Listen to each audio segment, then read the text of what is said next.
A paz do Senhor Jesus, você que está nos assistindo nesta hora mais uma vez, é um prazer recebê-los aqui. Eu sou o pastor Eric, estamos aqui na Assembleia de Deus Marcas do Evangelho para poder, mais uma vez, continuarmos a nossa lição que venhamos aqui estudando já, né? Hoje lição de número 6, e eu não estou só aqui, eu gostaria de apresentar os irmãos que aqui estão comigo nesta hora.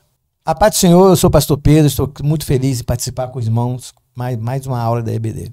A paz dos seus irmãos, eu sou o evangelista Isaías, quero desejar boa-vinda a todos vocês, mais uma lição da EBD e privilégio de estarmos juntos, reunidos, que sejamos edificados por esta lição.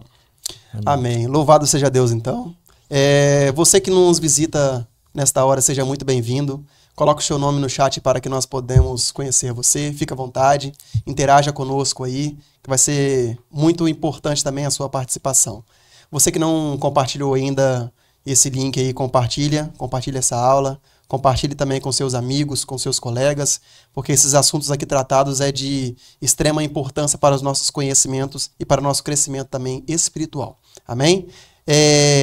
Então nós viemos aqui estudando sobre a lição desse terceiro trimestre, né? Sobre a lição que Deus governa o mundo e cuida da família. Hoje adentrando aí na lição de número 6, né? Tratando então sobre o livro de Esther. Acabamos de passar aí sobre os conhecimentos adquiridos aí a respeito do livro de Ruth, né? Então hoje nós vamos adentrar aí um pouquinho no contexto de Esther. Então nós temos alguns objetivos aqui que nós vamos aprender aqui nesta hora, né? Como apresentar a organização do livro de Esther, né? Como está apresentado esse livro. Também como explorar o contexto histórico, né? E nós vamos também expor o propósito e a mensagem desse livro de Esther. Então vamos orar então nessa hora para nós iniciarmos a nossa lição. Grandioso Deus eterno Pai, queremos louvar o teu santo nome nesta hora, por esta oportunidade riquíssima da qual o Senhor nos concede mais uma vez, para aprendermos mais a tua palavra. Pai, permaneça conosco, fica conosco, ajude-nos e que essa mensagem alcance os corações disponíveis e dispostos a aprender mais e crescer mais no conhecimento do Senhor. Em nome de Jesus assim nós te oramos. Amém e amém.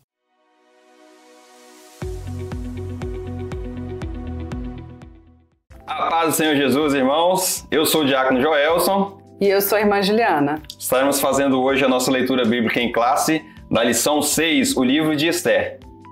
Texto áureo. Porque se de todo te calares neste tempo, socorro e livramento doutra parte virá para os judeus. Mas tu e a casa de teu pai perecereis.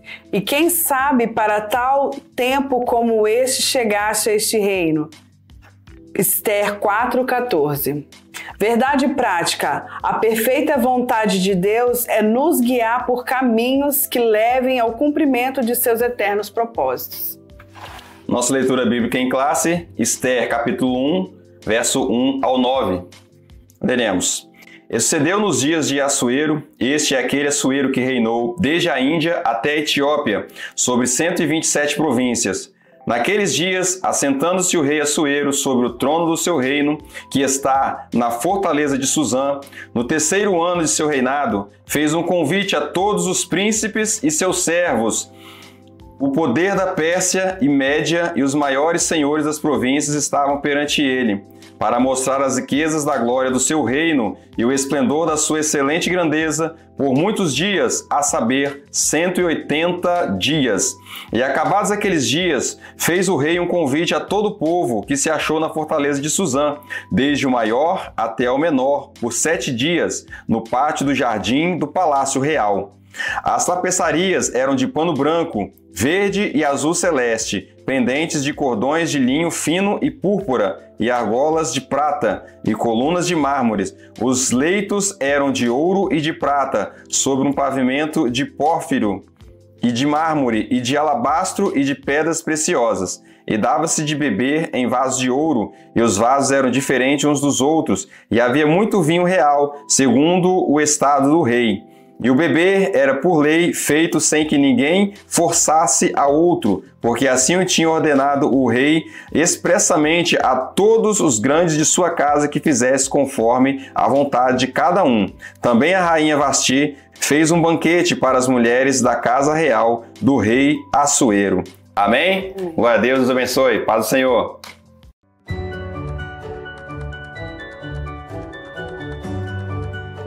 Nós temos então a lição dividida em 3 pontos, né? Como de costume. O primeiro ponto da lição aí nós vamos tratar então sobre a organização do livro, né? Do livro de Esté que nós vamos tratar hoje. E tem 3 subtópicos aí que nós iremos tratar, né? Livro de Isaías. Então, o que nós podemos traçar aí sobre essa categorização de Esté, né? Sobre as características literárias. Nós possamos tratar disso aí. O livro de Esté está, né, ao lado do livro de Ruth. Ele faz parte dos livros históricos que está tanto na Bíblia hebraica quanto na nossa Bíblia cristã. E ele faz parte dos livros curtos que são anualmente, 5 livros que são, tanto de Ruth quanto de Esté, são lidos nas festas judaicas, né, anualmente.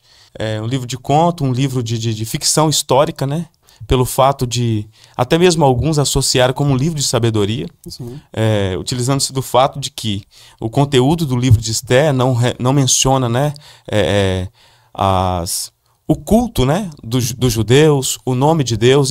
Eles alegam que o livro de Esté ele é focado, né, no homem, dá essa atenção mais antropocêntrica, né, pelo fato de não estar relacionado, fazer menção da história do povo judeu, dos cultos, e ainda como os outros livros da Bíblia também que faz menção a algo escatológico, né, algo futuro.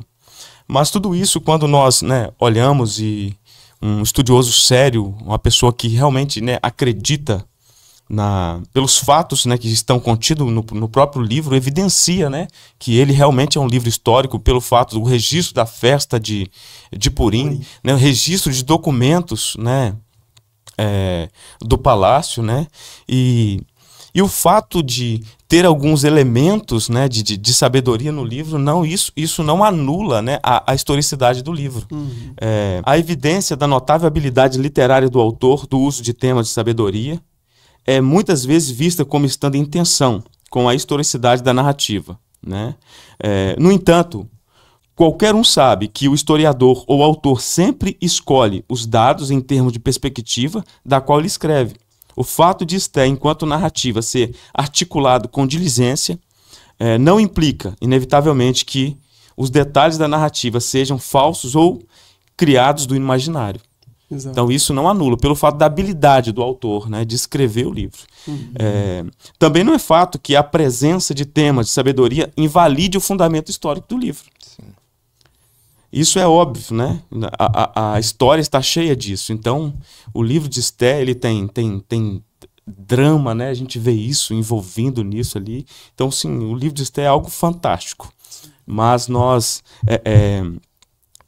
sabemos, cremos, né, por evidências históricas e por tudo que está no livro, né, que de fato ele é um livro, né, histórico, é um livro que inspirado, né? ele faz parte do cano, então nós usamos, né, como regra de fé. Exato. E uma dessas, algo que evidencia isso é que ele é lido em todas as festas, né, as festas anuais dos judeus. Sim. Então ele é um livro que é aceito, como um livro inspirado por Deus. Celebrado ainda, né? Isso relembrando a história, né, do movimento. E tem muitas pessoas também, pastor, que eu já vi falar aí, erroneamente, né, às vezes por falta de conhecimento ou não, mas que data, às vezes, a autoria deste livro, né, a certas pessoas, mas que nós não podemos assim fazer, né? A data e a autoria do livro de Esté, tem várias controvérsias e muita especulação, né? Por exemplo, o nome do rei, né? Assuero ou Xerxes, né? Isso. Então, o Xerxes quer dizer como se fosse um título, né? Ele era o quinto Xerxes, vamos dizer assim, né? Que é um nome persa, né? E Assuero é o nome traduzido para o hebraico. Mas todos dois, ou Assuero ou Xerxes, né? Ele é tido como o rei mesmo da Pérsia da época. Isso. E ele assumiu um trono em 485 a.C. E depois de 6 anos, né, que Esté assume como a rainha em 479. E o livro, e a data do livro o pessoal coloca em torno de 460 a.C. Exato. Essa data. E a autoria é cheia de controvérsias. Por quê? Primeiro, tem que ser um judeu. E ainda um judeu persa, nascido no exílio. Exato. Né? Segundo, ele morou em Suzã. Mas ele era muito íntimo do palácio. Ele sabia de detalhe do harém do rei. Ele sabia de toda a trama de Amã, sabia de tudo que Mardoqueu, né, descobriu. Então ele sabia de tantos detalhes que até alguns historiadores falam que quem escreveu o livro foi o próprio Mardoqueu. Pela quantidade de detalhe que essa pessoa, de intimidade que essa pessoa teve realmente ali dentro do palácio. Então muitos falam, outros falam que é Esdras, ou até mesmo Neemias, né? Mas na Bíblia fala que é um autor desconhecido, isso aí nós sabemos. Nós temos especulação, né? Realmente, pelo fato de Mardoqueu, né, saber muita coisa ali, realmente ele tinha muita intimidade no palácio. Sabemos que é um judeu. Judeu. Né? É um judeu ali que nasce nesse período e que está ali, que conhece detalhes, que sabe de cada detalhe ali do Império, tem acesso a documentos, a fato histórico. algo que somente alguém que está ali presente, né? Então, como o senhor falou aí a respeito desses nomes aí, né, pastor? Xerxes, Assuero, então vamos ver um pouquinho dessas diferenciações de nomes aí. A paz do Senhor, irmãos. Meu nome é Larissa e nós estamos aqui hoje para mais um Você Sabia? Dessa vez, um panorama geral sobre a vida de Esther. O livro de Esther leva o nome da sua personagem principal, uma judia chamada Hadassa, que significa murta, uma planta que na cultura judaica simboliza beleza. Hadassa foi renomeada Esther, que significa estrela. O nome escolhido como reconhecimento da sua beleza após se tornar rainha. Cronologicamente, a história pertence entre o retorno de Zorobabel e Esdras, ou seja, entre o 6º e o 7º capítulos do livro de Esdras. Os estudiosos chegaram à conclusão que o rei Assuero, ao qual o livro se refere, é identificado como Xerxes. Assuero, ou Akashverosh, é denominado Xerxes em grego. O escritor foi meticuloso ao datar os eventos. O banquete de casamento em que Esther tomou posse como rainha ocorreu no 7º ano do reinado de Assuero, 479 a.C., e também 4 anos após o banquete de celebração que resultou no divórcio com Vasti. Acredita-se que, entre esses acontecimentos, o rei Assuero tenha feito a sua mal-sucedida expedição à Grécia. Assim, ele teria retornado da sua derrota vergonhosa em Salamina em 480 a.C., encontrando consolo nos braços de Esther. Essas foram as informações de hoje, eu espero que vocês tenham aprendido um pouco mais. Ficamos por aqui.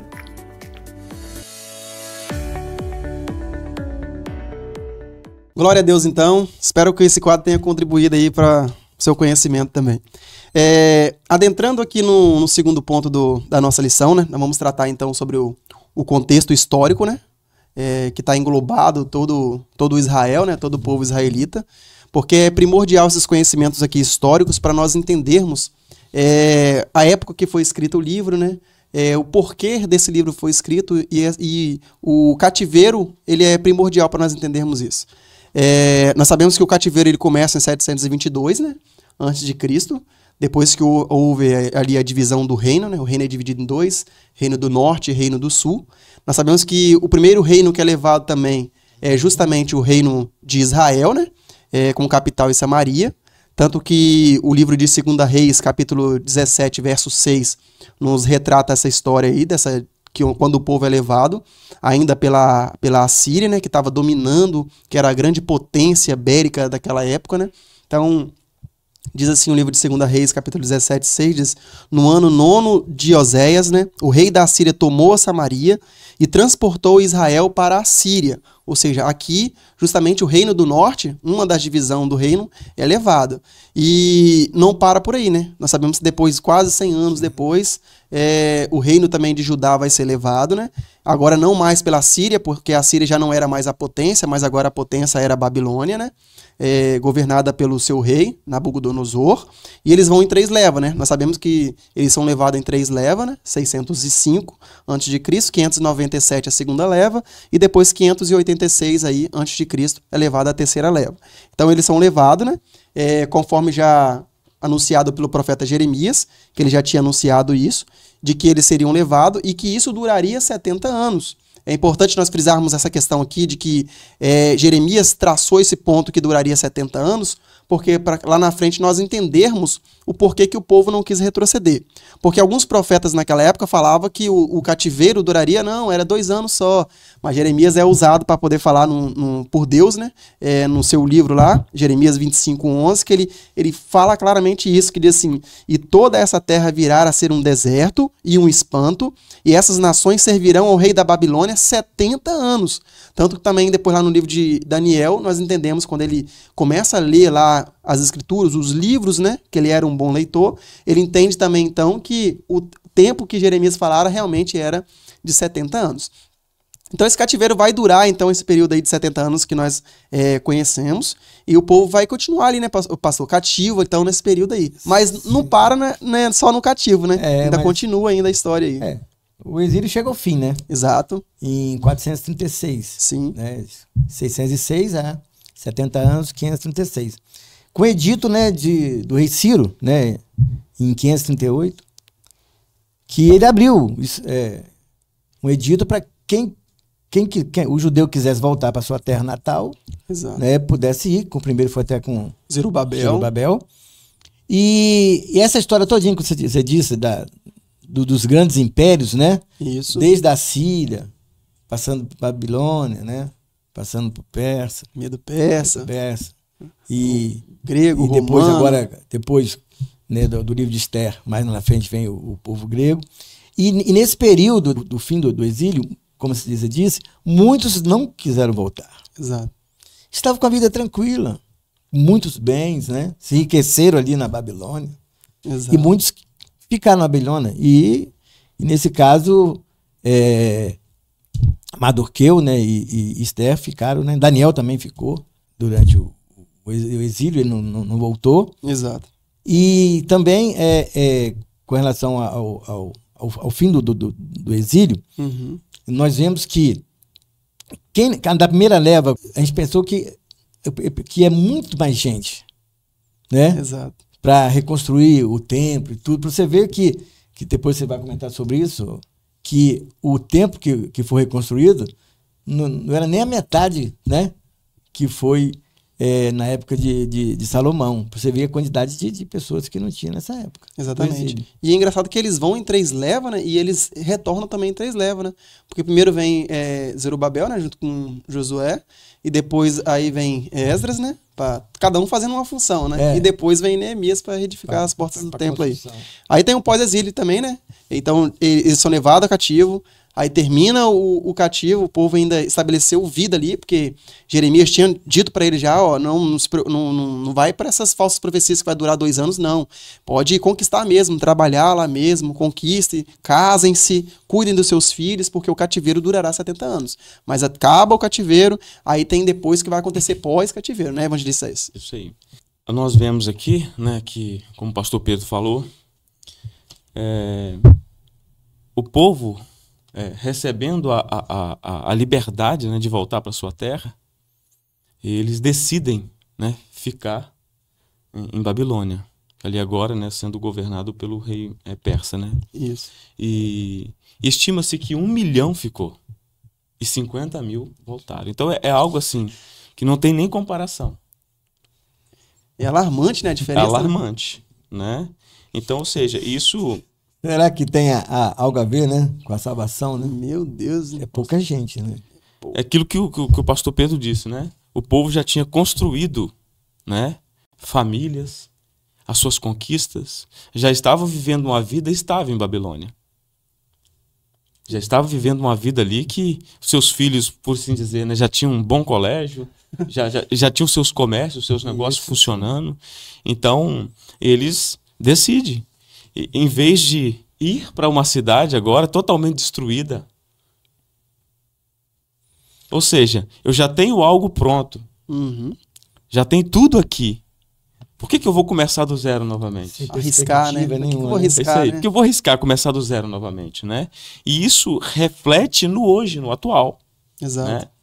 Embora nós, às vezes, estamos em nome, né, de uma estabilidade, em nome de conquista.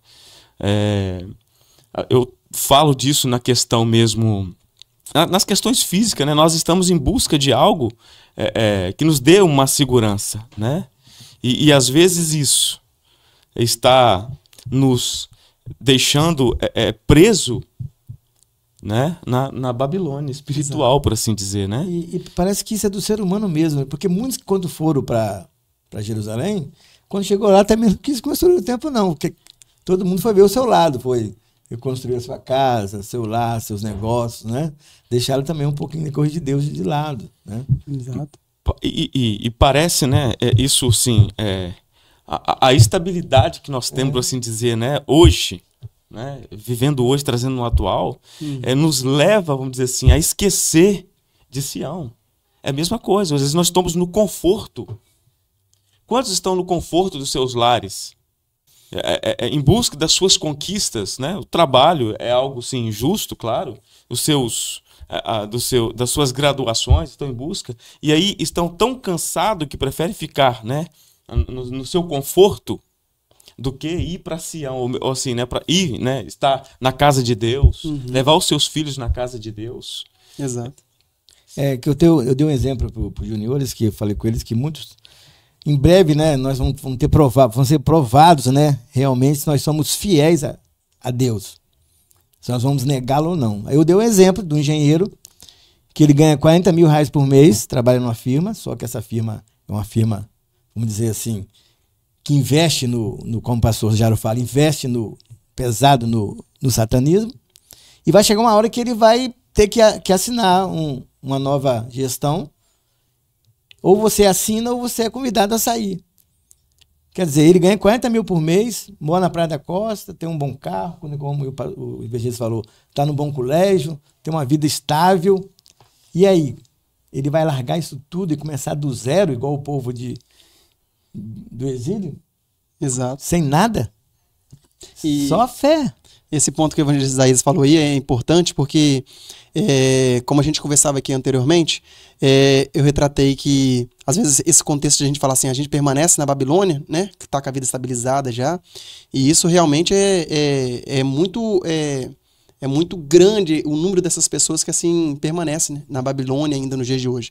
Eu, por exemplo, eu tive no serviço uma chance de subir, de graduar mais, né, o cargo, de chegar à supervisão e depois pós-gerência, isso com bom salário, mas o que aquilo me traria de depreciação na vida espiritual, eu já sabia que aquilo me levaria para a destruição. Então, quando eu disse não,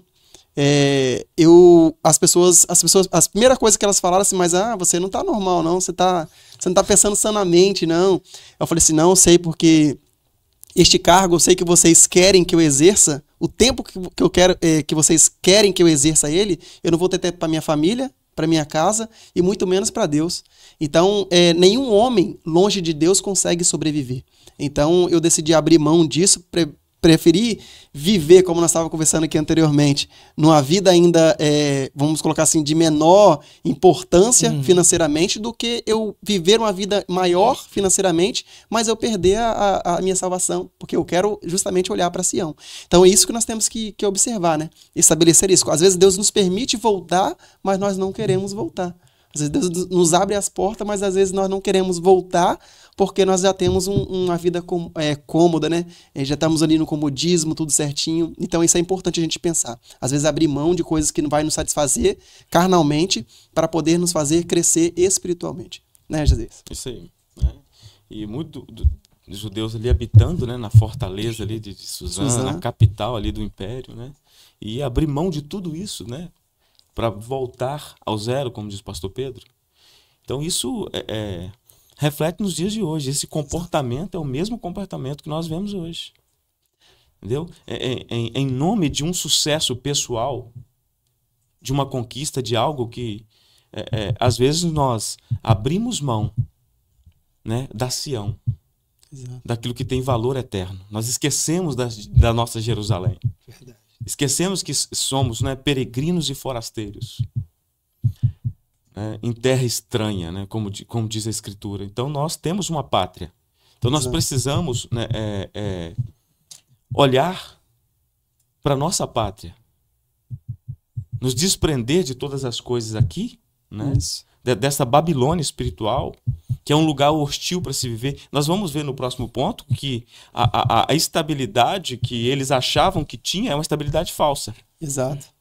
Eles nunca imaginavam que a pessoa de Assuero, né, Amã, poderia editar um decreto para exterminar com os judeus, né? Exatamente. E como é que Deus trabalha, né? É importante a gente frisar esses pequenos pontos que vão ficando, porque nós traçamos do contexto histórico aqui, né? Do exílio, mas nós sabemos que quando termina o tempo de 70 anos, descrito por Deus através dos profetas, que o povo viveria, nós sabemos que quando chega no reino do Medo-Persa, né? Que agora já é o domínio, agora já é o Medo-Persa, maior. Quando o rei permite que eles retornem, alguns não quiseram retornar, ou seja, o livramento de Deus, se nós olharmos para o contexto espiritual, já estava sendo dado ali, porque Deus permitiu que eles voltassem. Mas alguns ainda quiseram ficar. E olha o que vai percorrer depois em toda a história do livro de Esther, para demonstrar novamente a mão de Deus, né? Novamente a mão de Deus. Então, só para nós entendermos esse pequeno contexto aí. Deus já tinha permitido que eles voltassem. Não era para aquele 1 milhão de pessoas estar lá. Já era para eles terem retornado. O correto seria isso. Mas eles permaneceram lá. Aí você vai ver a mão de Deus trabalhando novamente. Nós vamos ver o porquê que Deus vai trabalhar depois disso novamente. E com relação ao livro de Esther, quando fala que não menciona Deus, né? Isso. Mas vai chegar em alguns capítulos que a evidência da provisão divina, que nós vamos falar daqui a pouco, é notória. Exato. Né? Então, entrando nesse assunto aí, vamos ver um pouquinho o nosso pastor falar um pouquinho então sobre esse quadro aí, propósito e mensagem de Esther. Vamos lá. Amém. Fala, pastor. Irmãos, estamos de volta aí para pensarmos um pouco sobre o livro de Esther. Numa visão panorâmica, o livro de Esther mostra como Deus trabalha e cuida de seu povo. Embora o livro de Esther não apresente o nome de Deus, mas a sua presença se faz sentir em toda a história. Ele está conduzindo e operando no meio de um povo diferente, porque o povo de Deus agora está cativo, aliás, vive o Império Persa, em que Xerxes primeiro é o rei, né, o imperador desse grande Império Persa. E então Deus está controlando a história para que Esther seja rainha e ela então possa ser usada por Deus para poder intervir para que todo o povo de Deus seja salvo de um extermínio total. O diabo faz isso para tentar destruir completamente o povo de Deus. Então, na visão panorâmica, é a história do povo de Deus no Império Persa, é o trabalhar de Deus para cuidar, para salvar, para livrar seu povo, para retribuir aqueles que, de forma punitiva, aqueles que perseguem e tentam destruir o povo de Deus, e mostra para a gente que Deus cuida de todas as coisas. Esther é o ultimato, é o endgame, né? É o fim de jogo, quando Deus dá um checkmate em Amã, o inimigo do povo de Deus, o Amalequita que Saul deixou viver, e ele trouxe grandes prejuízos porque guardou uma mágoa no coração, mas Deus usou Esther e ela foi um instrumento de Deus para livrar seu povo. Que nós possamos aprender uma coisa: Deus é o Deus da história, Deus é o Deus de todo o universo e Deus controla todas as coisas. A história não está à deriva, sua vida não está à deriva, nosso destino não está entregue nas mãos dos astros, nem do destino cego. Deus cuida de nós em todos os detalhes. Deus abençoe vocês, que nós possamos aprender como Deus cuida, livra e controla todas as coisas concernentes a seu povo. Confie nisso e Deus será engrandecido por meio da sua fé. Deus abençoe vocês.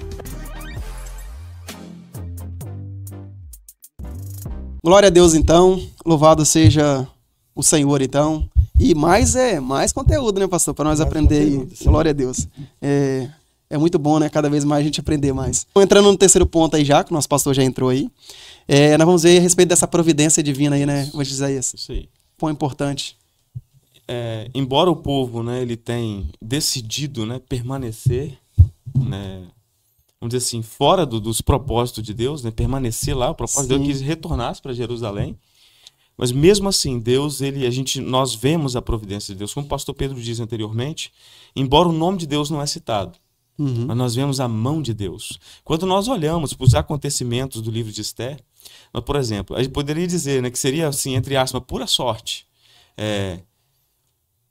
Esther ser escolhida entre, vamos dizer assim, dezenas de outras candidatas. Mardoqueu descobrir a trama da tentativa de assassinato do rei. O rei Assuero perdeu um sono uma noite e pedir para ser lido as crônicas diante dele. E lá relatar tudo que Mardoqueu havia descobrido. Sim. E ele perguntar, por que essa pessoa já foi recompensada? Não. Exatamente no momento que está acontecendo tudo. Se não é Deus, hein? Não sei quem é, não. Foi muito perto mesmo. Ou seja, a providência de Deus, ela é vista. Ela vem. Exato. Embora o nome de Deus, né, ele não está assim evidente, é citado, vamos dizer assim, de forma literária no texto, sim, mas nós vemos a mão de Deus atuando ali. Glória a Deus por né? isso. Em cada detalhe. Então, a providência de Deus está ali. E agora, falando de uma falsa estabilidade, é aquilo que a gente já falou. Né? O povo estava ali vivendo, vamos dizer assim, um momento extraordinário, né? Com tudo funcionando de forma normal já há muitos anos ali no Império. Então, jamais imaginava que, né, sairia um decreto para que todos os judeus fossem exterminados. Isso. Né? Então, a gente, olhando para isso, embora, às vezes, quando a gente olha para a Escritura, vemos que muitas das vezes Deus diz assim, olha, eu estou fazendo isso não é por causa de vocês, é por causa do meu nome. Exato. Então, assim, trazendo, fazendo, vamos dizer assim, dando uma olhada panorâmica, né, na história desses acontecimentos que ocorrem no livro de Esther, alguém já disse que o livro de Esther ele não é uma ilha estranha, né, no meio do texto bíblico. Não, há algo aqui que traz para os dias de hoje. Por exemplo, quando a gente vê a briga dos judeus, Mardoqueu, né, rejeitando se dobrar diante de Amã. Isso. Né? Amã, quando descobre a linhagem de Mardoqueu, decide exterminar os judeus. Amã era da descendência de Amaleque. Ele era um amalequita. Alguém que já era para ter sido exterminado lá atrás. E Deus disse que haveria guerra em Israel contra Amaleque por gerações. E havia uma ordem de Deus para que Amaleque fosse exterminado. Exato. Então, ou seja, Saul, ele poupa o rei Agag. Isso aí. Ele não cumpre aquilo que Deus havia mandado. Então, sempre houve essa guerra. E quando nós vemos aqui, agora, o fato dele não ter cumprido aquilo que Deus havia de exterminar os amalequitas, então agora, Amã, um amalequita, decide exterminar os judeus. Isso. E quando a gente olha, né, para a história, ou seja, a linhagem do Messias aqui estava ameaçada. Sim. Mardoqueu era um benjamita, da linhagem de Saul. Então Saul poupa Agag. Agora a vingança vem, o chicote vem. Isso. Então, ou seja, Deus de forma graciosa, sendo soberano, conhecedor de todas as coisas. Então, ou seja, a linhagem dos judeus, ela é poupada. Porque Deus, né, da descendência dos judeus, como Jesus disse, né, que a salvação viria dos judeus para a mulher. Isso. Lá em Samaria. Então, ele e a linhagem que vai linhagem, preservar o próprio Messias, né? Para que o Messias viesse nascer. Agora, em Deus. Jesus Cristo, né? Essa inimizade, ela é rompida. Tanto judeus como gentios. Né? Essa barreira de separação, ela é exterminada no Messias. E como que Deus usa pessoas improváveis, né, pastor? Usou Esther, uma mulher órfã, né? Que foi cuidada pelo primo, mas que ocupou o papel de pai, Mardoqueu, que vivia também na porta do templo lá, mas através de uma coisa que o rei não soube, mais uma vez, Deus fez ele saber através do livro das crônicas, colocado aqui. Deus também, também foi honrado. O próprio rei que foi usado também, né? Para poder abençoar todo um povo, para preservar a linhagem do Messias que viria depois. E através disso tudo, dessa vitória toda que o povo tem, e hoje nós temos uma festa que é denominada a festa do Purim, né, pastor? Purim, isso. Interessante que... Como é que alguém pode falar que Deus não está no livro de Esther, né? Quando Esther soube, né, do edito de Amã, o que ela fez? Ela foi direto pro rei? Não. Foi jejuar, Orar. não só ela ainda, né, trouxe Todo o povo. todo o povo para jejuar. Ela foi instruída a isso, né, pastor? Instruída. E porque naquela época, quem chegasse na presença do rei sem ser convidada era morta. E ela foi 2 vezes. A primeira pediu um dia, né? Mas só que ela pediu mais um dia. Exato. Para dizer para toda a nação, né, do Império Persa e o reinado de Suzã, que Israel estava, né, agora com a posição agora de vitória mesmo. Exato. Que Deus realmente, Deus de Israel, estava com eles, eles venceram, eles estão agora dominando agora. Então, essa última, que pediu mais um dia para que realmente esse enforcasse os 10 filhos de Amã, foi assim: nós agora estamos vitoriosos, a nossa vitória agora é certa, nós não temos mais inimigos, vamos festejar, vamos comemorar. Porque antes era porque Purim quer dizer jogar sorte, né? Mas só que era uma sorte de desgraça, de destruição e de morte do povo de Judá. Exato. Como é que Deus transforma, né? E Deus transformou esse edito, né? No povo de Israel agora em festa, né? A festa do Purim, né? Após do Purim. Hoje é celebrado. Hoje é celebrado, e tá aqui, quero deixar para os irmãos em 9:19. Também os judeus das vilas que habitam nas aldeias abertas fizeram do dia 14 do mês de Adar dia de alegria e de banquetes, e dia de festa e de mandarem porções dos banquetes uns para os outros. 22. Como os dias em que os judeus tiveram sossego dos seus inimigos, e o mês que lhes mudou de tristeza em alegria, e de luto em dia de festa, para que se fizessem dias de banquetes e de alegria, e de mandarem porções, né, de banquetes uns para os outros, e dádivas para o pobre. Eu trago também uma questão por dia de outro, porque sempre que depois de uma luta, irmão, sempre depois de uma batalha, tem vitória. Exato. E nós temos que comemorar. E Mardoqueu, que ele fala que esses dias seriam lembrados e comemorados de geração após geração por todas as famílias, em todas as províncias e em todas as cidades, e que esses dias de Purim jamais catucariam entre os judeus, e que a memória deles jamais se extinguiria entre os seus descendentes. Então, até hoje, a festa de Purim, ela é comemorada, inclusive, o que o evangelista falou, não tem um dia certo, porque depende do calendário judaico, né? Isso. No mês de Adar, eles falam. Então, nesse dia, Abide. eles se reúnem e eles leem o livro de Esther todo, em comemoração à festa de Purim. Mas também tem uma geração também nova, né, dos judeus, que estão tentando tirar o foco da festa original de Purim e até igualando ela com o carnaval, com Halloween. Mas nós temos uma gama muito grande de judeus que permanece fiel à festa de Purim, lá no livro de Esther. É a mão de Deus, né? A mão de Deus. Aonde que não dá Deus aí nesse livro? Me mostra. O nome não aparece, mas a obra de Deus aparece. Né? O trabalhar de Deus apareceu em toda a história. Pegou pessoas, como nós falamos aqui, inimagináveis, e fez essa vitória toda, né? Pegou Amã, que tramou tudo, mas Deus honrou Esther. Mas o interessante dessa história toda, pastor, é que mesmo Deus dando o livramento para eles, eles ainda tiveram que guerrear. Eles não ganharam tudo de mão beijada assim, não. Eles ganharam armas. E ganharam escudos para poder guerrear. Deus deu o livramento, mas eles tiveram que conquistar ainda. 75 mil, né? Exatamente. Então eles guerrearam ainda contra e tiveram a vitória. Por isso que eles comemoram a festa do Purim. Então, tipo assim, às vezes Deus nos fornece algo, Deus responde, mas às vezes nós não queremos guerrear, né? Nós não queremos lutar. Quer que Deus desce da glória lá e faz tudo por nós. Já foi decretado para nós. Já saiu um decreto dizendo, lute. Exatamente. É verdade, tô com vocês. Tô te dando as armas, né? Agora é com vocês. E eu tô com vocês. E isso é importante. Você fez lembrar de uma profecia que o pastor deu uma profecia pro irmão que ele ia ganhar um carro. Uhum. Aí no outro dia ele foi, quebrou a parede da casa, E a mulher dele, você o que está fazendo? Ué, Deus prometeu me dar o carro, eu já estou fazendo na garagem. Quer dizer, tem que lutar, Exatamente. já tem que profetizar, É nós fé. já temos que ir atrás. Exatamente. Quando um pastor profetiza pra gente, nós não podemos cruzar o braço. Nós temos que ter as armas dadas por Deus e ir à frente. Exatamente.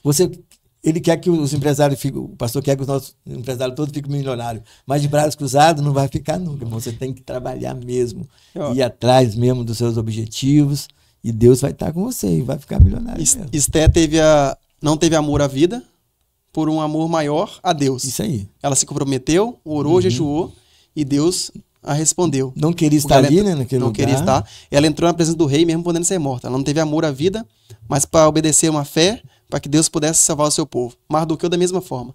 Não se dobrou diante de homem nenhum. Então nós vamos aprendendo durante a história aí, de que o posicionamento nosso é importante, né? Não é importante, porque Deus em nenhum momento ele perde o controle da história. Deus ele domina toda a história. E isso que essa lição de hoje nos ensinou bastante, né? Queria comentar mais, queria tratar mais, tem muita coisa, mas a lição vai concluir depois ainda muitos contextos separados ainda. Isso, a respeito do posicionamento de Vashti e Mardoqueu. Mas agora também chegou um momento muito importante da nossa aula, momento de nós ofertarmos ao Senhor. Eu gostaria de te convidar nesta hora para que você pudesse ofertar à casa de Deus. Tá aparecendo aí os nossos meios para que você possa ofertar na casa de Deus, né? Nosso Pix, nossas contas bancárias. Nós temos também aqui o nosso projeto Mil Valentes. Então você ainda que não faz parte, você que quer fazer parte, ingressa aí nessa obra, porque nós temos aqui uma fé, vou colocar assim, nós temos fé que nós iremos adquirir esse espaço aqui que está passando na tua tela aí, né? Onde está o nosso templo, o nosso prédio administrativo, a sala para as crianças, esse espaço bacana que nós temos aqui. Então, se você pode fazer parte desse projeto Mil Valentes, ingressa nesse projeto que Deus há de te retribuir. Amém? Então vamos ofertar em nome de Jesus. Os reinos se abalam, os povos se curvam, as bocas se abrem, as mãos se levantam para dizer que tu és o rei, para dizer que tu és o Senhor. Os reinos se abalam, os povos se curvam, as bocas se abrem, as mãos se levantam para dizer que tu és o rei, para dizer que tu és o Senhor. Teu reino é sempre eterno, firmado em misericórdia, justiça e igualdade, bondade e fidelidade. A tua igreja te adora, a tua igreja te adora. O teu reino é sempre eterno, firmado em misericórdia, justiça e igualdade, bondade e fidelidade. A tua igreja te adora, a tua igreja te adora.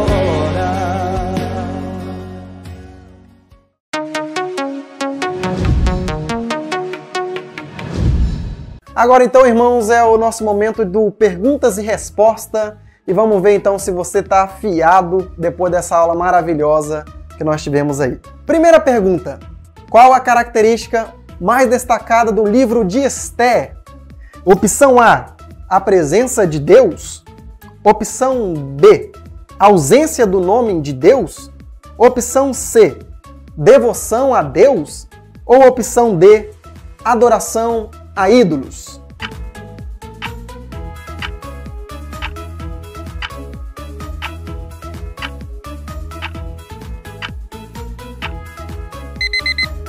E se você respondeu a letra B, ausência do nome de Deus, a resposta está correta. Vamos lá então à segunda pergunta. Qual o contexto histórico de Esté em relação ao período pós-exílio? Opção A. Fatos ocorridos na capital do Império Grego, Suzã, entre o segundo retorno dos judeus? Opção B. Fatos que ocorreram no primeiro retorno dos judeus? Opção C. Fatos ocorridos na capital do Império Persa, Suzã, entre o primeiro e o segundo retorno dos judeus? Letra D. Fatos que ocorreram no retorno do povo a Samaria.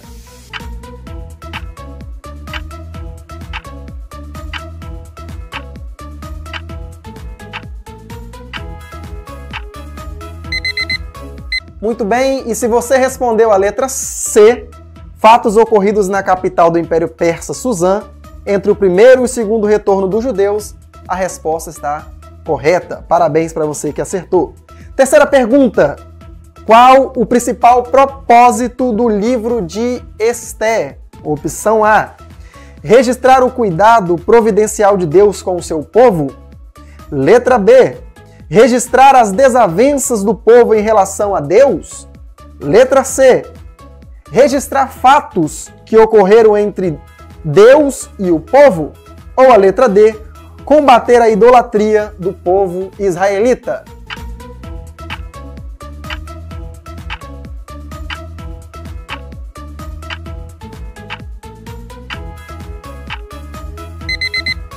Muito bem, se você respondeu a letra A resposta está correta, que é registrar o cuidado providencial de Deus com o seu povo.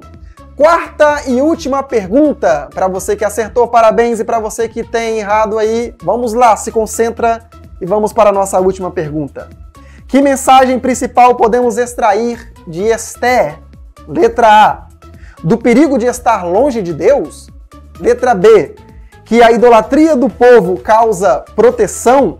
Letra C. Que os caminhos que temos que seguir nos leva a Cristo? Ou letra D. Do perigo de confiar nas falsas estabilidades que o mundo nos oferece e costumam parecer mais vantajosas?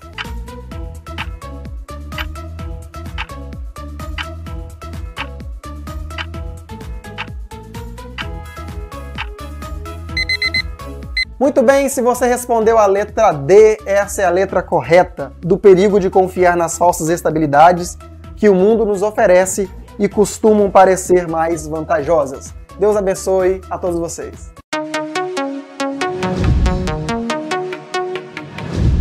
Concluo então dizendo nesta hora, se nós não quisermos fazer, Deus levantará outro, mas ele continuará fazendo as suas obras. Sim, e a provisão divina, ela vem, irmãos, com certeza. Glória a Deus. Eu concluo com essa frase. As ações de Deus na narrativa podem estar ocultas e certamente não são evidentes para todos. Mas, apesar da nossa inabilidade para entender o propósito divino em toda a sua plenitude, nada está além do alcance da sua mão. Amém. Vamos orar. Senhor nosso Deus, nós te louvamos, ó Pai, por esse momento que passamos aqui. Nós somos gratos ao Senhor porque a sua mão não está encolhida para que possa salvar, ó Deus. E nem os seus ouvidos estão tapados, ó Pai, ao clamor do seu povo. Senhor, tu és soberano. E o Senhor nos ensinou, ó Pai, mais uma vez nesta lição, de que o Senhor é um Deus que age. O Senhor é um Deus que peleja por teu povo. E principalmente por causa do seu nome. Pai, nós te glorificamos.